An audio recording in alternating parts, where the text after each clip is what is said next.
CM Revanth పై కేంద్ర మంత్రి కిషన్ రెడ్డి పై fire అయ్యారు. తనను తరిమి కొడతానని రేవంత్ మాట్లాడుతున్నారని, కానీ తనను తరిమి కొట్టే వ్యక్తి తెలంగాణ గడ్డపై ఇంకా పుట్టలేదన్నారు.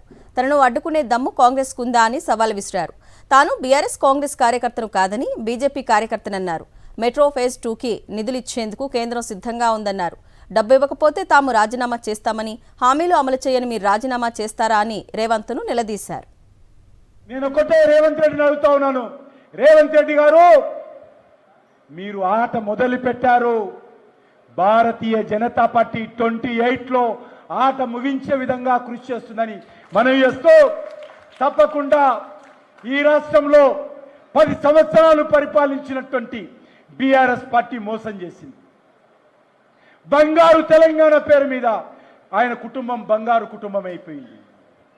తెలంగాణను అన్ని రకాలుగా అక్రమాలతో, అవినీతితో, మోసాలతో, అధికార దుర్వినియోగంతో తెలంగాణను వెన్నుపోటు పడిచింది బీఆర్ఎస్ పార్టీ.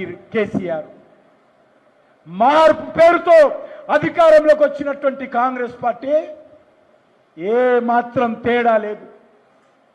దొందే, ఒకే తాను ముక్కలే. అవినీతిలో, అక్రమాలలో, అహంకారంలో, ఇచ్చినటువంటి హామీల అమలులో ఈ 2 పార్టీలు ఒకటే.